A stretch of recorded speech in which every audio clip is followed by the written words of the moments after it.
That movie currently #1 in the country on Amazon Prime, with Conclave's streaming minutes surging since Pope Francis's passing, up 32% in a single week. The feature, not the first time Hollywood has focused in on the Vatican. The young pope, released in 2016, saw Jude Law play a cardinal from New York, elected as pontiff, with his character immediately challenging the established traditions of the Vatican. And this art, also imitating real life, 2019's The Two Popes, following Pope Benedict XVI, played by Anthony Hopkins, preparing to give up the papacy as he bonds with the cardinal who would soon be known as Pope Francis. I spoke with Deadline's executive editor Dominic Patten about this surge. Here's our conversation. Your reaction first to the surge in Conclave's popularity. It is now the #1 streamed film on Amazon Prime. What about this is just capturing Americans?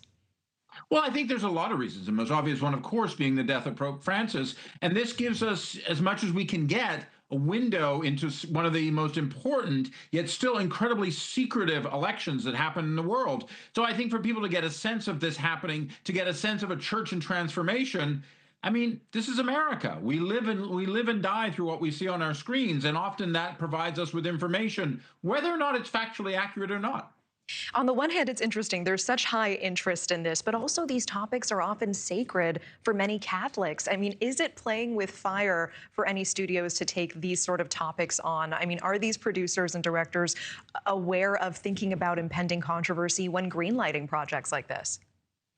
Well, I think, look, for someone with a name like Dominic, and clearly my Catholicism enters the room 10 feet before I do, I don't really necessarily think so. I mean, remember, Conclave is based on a best-selling book by Richard Harris, who's written many best-selling books. There was a few years ago, there was the film The Two Popes, about Pope Benedict and Pope Francis, and a fictionalized version of how that transformation and succession in the church happened. There's been many, many, many films about popes over the years in many different ways. Martin Scorsese has a documentary about Pope Francis that he's going to be bringing out posthumously for the Holy Father. So I think one of the reasons why people make these films, to be completely honest, Natasha, is there's a great audience of Catholics and others who want to see them. There's an intrigue, too, in what is, while a state, the Vatican is also, of course, the head of a religion, and the Pope being the head of the Vatican, of course, is the head of that religion. There's a great interest in what happens here. It's still a mysterious, almost medieval-like system in many ways, and people, I think, are always intrigued about what happens behind the closed doors, behind the closed pews. Who are these men, and how does the system work? And that is always great foundation for a drama. Yeah, to your point, for the second half of Conclave for this film, I was on the edge of my seat, and I didn't even know why. for parts of it, the stakes felt so high. I was holding my breath for many of these moments. And on the one hand, we see this movie was heavily critiqued in some ways. It was also acclaimed. It even won an Oscar. What do you think set it apart? And also, what are some of the critiques? Do you think they're valid?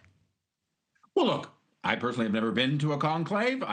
I'm awaiting my cardinalship, but I don't think it's coming anytime soon. And like President Trump, I would like to be the next pope too, but I don't think that's coming anytime soon. But what I will say is this. I think that some of the critiques, like from former Boston Cardinal Sean O'Malley, I think that there's been sense that he says what he participated in 2013 for what eventually became the election of Pope Francis was not at all like the film. Then again, the Vatican never criticized the film. The Vatican provided some advisories to the film. The Vatican actually gave the filmmakers a tour. They did not make the film at the Vatican because you were not allowed to do that, obviously. But, you know, there was a lot of sense of that. But I also will say, though, too, again, Hollywood loves a sure thing.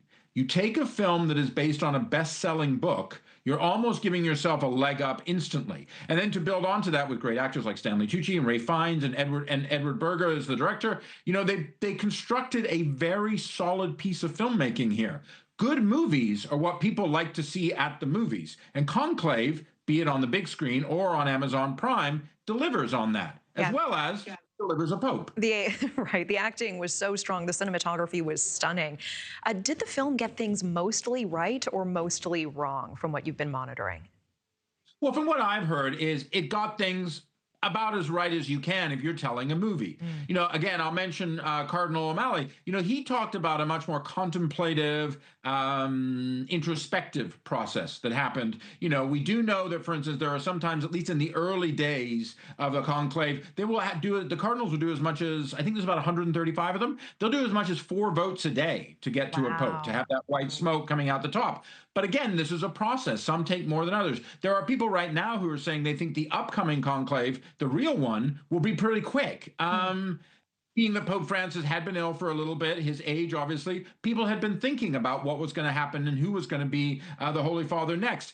I think that to say what they got accurate, we can only really say, being that none of us have been inside those rooms, we can say this. The Vatican does confirm the basic setup of the vote, the dormitories that the cardinals are in, et cetera, et cetera. We also know at the end there's the white smoke. We also know that sometimes in that process there is black smoke when they have not reached a vote over a conclusion over several days. So I will say this, on that level it was accurate, but it's a movie. It's trying to tell a story in around 2 hours, and so they need drama, and I'm not going to give away the end of Conclave if you haven't seen it, but they need drama to get you there. And I think that is something that they were definitely successful in, and I would say, at least from a drama point of view, a narrative point of view, very accurate. I mean, that twist was a jaw-dropping moment. And I think what's so interesting, Dominic, is it really gives many Americans who've seen this film a feeling that they really understand the conclave. Like, I feel that I've lived it. It was so immersive.